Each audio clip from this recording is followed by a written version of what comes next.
মা, ও মা, এবার একটু ওঠো, না হলে শরীর খারাপ বেশি করবে যে। শরীরটা ভালো নেই রে। আর তোকে আমাকে নিয়ে এত চিন্তা করতে হবে না রে। কেন চিন্তা করব না বলো তো?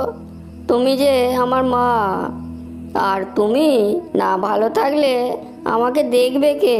তুমি যে আমার ভরসা। ও আমার পাকা ছেলে রে।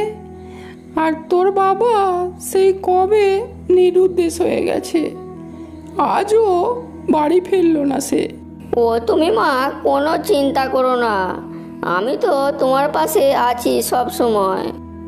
এই সময় তোর পড়াশোনা করার কথা, কোথায় তুই বসে বসে পেয়ারা বিক্রি করছিস? তোর এই কষ্ট আমি আর দেখতে পাচ্ছি না রে, আর দেখতে পাচ্ছি না। মা, তুমি আমায় ভালো কথা মনে করে দিয়েছো। আজ তো মঙ্গলবার, আর আজকে অনেক পেয়ারা বিক্রি হবে, আর সেই পয়সা দিয়ে তোমার আমি ওষুধ কিনে নিয়ে আসবো। তোমার দেখবে সব অসুখ সেরে যাবে। মা, আমি আর খেতে পারছি না, তুমি আমাকে আর দিও না অত খাবার। আর এই সব খাবার খেতে খেতে আমার মুখটা তেঁতো হয়ে গেছে। তুই একদম বকবি না। যখন তুই রোজগার করতে পারবি তখন যা খুশি খাস। আর তোকে আমি আর কোনোদিনই বলতে যাব না, তুই যা খুশি তাই করগে যা। ওই ওপার আর অমল আছে না, ওর মা লুচি হালুয়া কত কিছুই করে দেয়। দেখ, অপরের দিকে না তাকিয়ে নিজের পড়াশোনায় মন দে, দেখবি কাজ দেবে। আর পরের দিকে তাকাতে গিয়ে দেখবি নিজেই কবে পিছিয়ে গেছিস অনেক দূরে। মা, তোমার খালি পড়া পড়া পড়া, পড়ার বাইরে কি আছে সেটা বলো।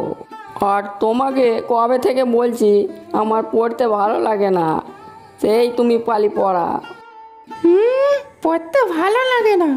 একদিন না খেতে দিয়ে দেখলি বুঝতে পারবি কত ধানে কত চাল। পড়ার কোনো নামগন্ধ নেই, এদিকে বড় বড় ঘুগনি আছে। তুমি আমাকে বোঝাতে যেও না, তুমি টিফিনে আমাকে লুচি করে দেবে। আমি কোনো কথা শুনতে চাই না, আগে লুচি করে দাও।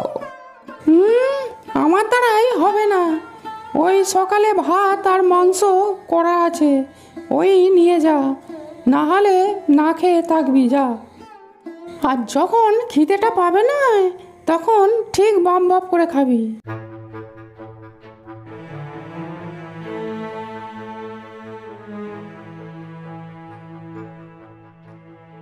আমার স্কুল যেতে ভালো লাগে না সেটা কেউ বোঝে না। আমি বরং আজকে স্কুলেই যাব না। আর সেই প্রত্যেক দিন মাস্টারের বকুনি আর মার খাও। দূর ছাই, আরে ঘুরতে ঘুরতে তো অনেক দেরিও হয়ে গেল।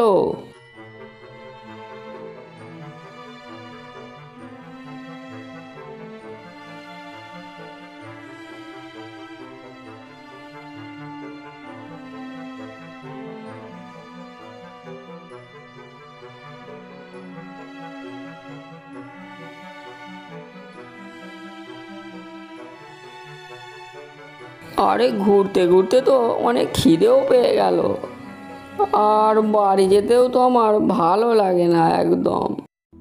আরে ওই দূরে একটা ছেলে কি বিক্রি করছে না, যাই ওখানে গিয়ে দেখি বরং কি করছে। যদি কিছু বিক্রি করে তো ওর থেকে একটা চেয়ে খেয়ে নেব এখন। যাই, ওর কাছেই যাই। ও ভাই, তুমি স্কুলে যাও না? তোমার এত কম বয়স, তুমি স্কুলে যাও না কেন গো? দাদা, রোজগার করছি কি আর সাধে? আমার মা খুব অসুস্থ যে, আমরা খুব গরিব, তাই আমাদের স্কুলে যাওয়া স্বপ্নই থেকে গেছে। ও তাই বুঝি, তোমরা খুব গরিব না ভাই? হ্যাঁ গো দাদা, আমরা খুব গরিব, দুবেলা দুমুঠো খেতেও পায় না।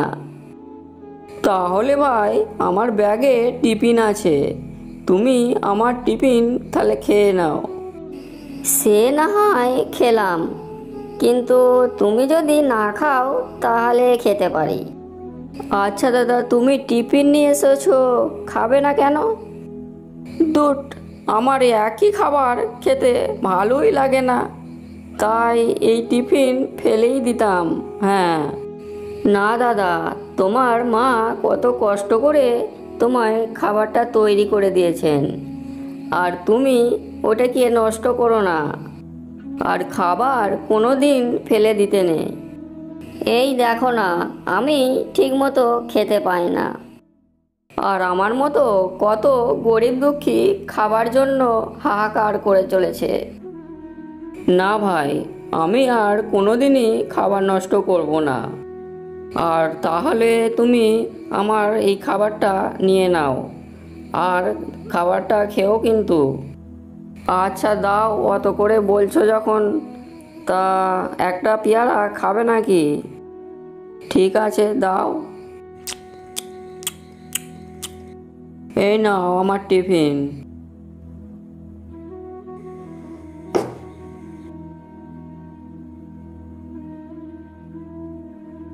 তারপর ঘুরতে ঘুরতে একটি মাঠে চাষির সঙ্গে দেখা হয়। কাকু, ও কাকু, তুমি এত রোদে কাজ করছো কেন? তোমার কষ্ট হয় না? দেখো না, আমার স্কুল যেতে ভালো লাগে না, স্কুল যেতেও কষ্ট লাগে। হ্যাঁ বাবা, কষ্ট তো একটু হয়, কিন্তু এটাকেই আমি পেশা ভেবে নিয়েছি। আর না কাজ করলে খাবো কি? ও, তাই বুঝি এত কাজ করো?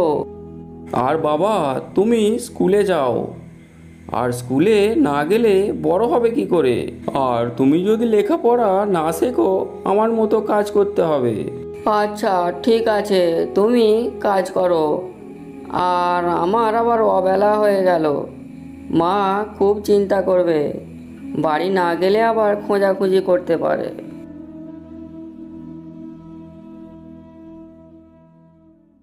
হায় রে ভগবান, তোমার কি লীলা! আমি আমার ছেলেদের লেখাপড়া করাতে পারিনি, আর এই ছেলেটিকে দেখো, সামর্থ্য থাকতেও স্কুলে যায় না, স্কুলে গেলে নাকি কষ্ট হয়।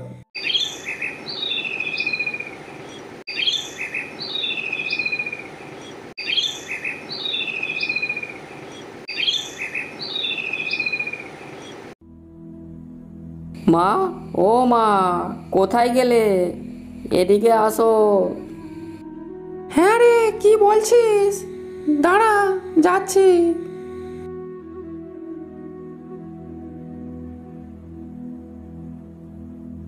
বল, কি বলবি? আর এতক্ষণ কোথায় ছিলিস তুই? তুই স্কুলে যাসনি? না মা, আমি স্কুলে যাইনি আজকে, আর স্কুলে না গিয়েও একটা বড় শিক্ষা পেয়েছি। স্কুলে না গিয়ে বাদরামো হচ্ছে। আর কি শিক্ষা পেয়েছিস তুই? স্কুলে না গিয়ে আবার বড় বড় কথা বলা হচ্ছে আমায়। মা, আমি ঘুরতে ঘুরতে একটা গরিব এলাকার দিকে গিয়েছিলাম, আর সেখানে দেখলাম অনেক ছোট ছোট ছেলেমেয়েরা, তারা ঠিকমতো খেতে পায় না। আর আমি ভালো ভালো খাবার খেতে পেয়েও সে খাবার নষ্ট করে ফেলি। আমি আর কোনোদিনই খাবার নষ্ট করব না মা। ও, তাহলে তুই মুচিপাড়ায় গিয়েছিলিস। তুই যে বুঝেছিস, এতে আমি অনেক খুশি হয়েছি। আর এর থেকে বড় শিক্ষা নেই। তারপর রাস্তায় একটি ছেলেকে দেখলাম, সে পেয়ারা বিক্রি করছিল। সেও তো পয়সার অভাবে স্কুলে যায়নি, আবার তার মা নাকি অসুস্থ। হ্যাঁ, তাই নাকি রে? তারপর তারপর কি হলো? তারপর অনেক সে গরিব হওয়া সত্ত্বেও আমাকে একটা পেয়ারা খাওয়ালো। আর তাই মা, আমি রাস্তা দিয়ে আস্তে আস্তে একটা প্ল্যান খাটিয়েছি। প্ল্যান খাটিয়েছিস? তা কি প্ল্যান খাটিয়েছিস শুনি? আমি ওদের জন্য দুর্গাপুজোয় জামা প্যান্ট দান করব। আর আমরা সব খাবার খেতে পারি না, তাই ওই বাড়তি খাবারগুলো ওদের বিলিয়ে দেব। ওরা ওতেই অনেক খুশি হবে। খুব ভালো রে, তুই স্কুলে গিয়েও কোনোদিনই এই শিক্ষা পেতিস না। তোর মনস্কামনা পূর্ণ হোক, এটাই আমি চাই। আর তুই বড় হয়ে ওদের একটা বড় স্কুল বানিয়ে দিস। আর তাই বন্ধুরা, আমরা রাস্তাঘাটে অনেক গরিব দুঃখী দেখতে পাই যারা খাবার অভাবে মারা যায়। তাই আমাদের বাড়তি খাবারগুলো না ফেলে দিয়ে ওদের দান করলে ওরা একটা নতুন জীবন পাবে। আর বন্ধুরা, তোমরাও কিন্তু আর খাবার নষ্ট করবে না। আর আবার ফিরে আসছি নতুন গল্প নিয়ে।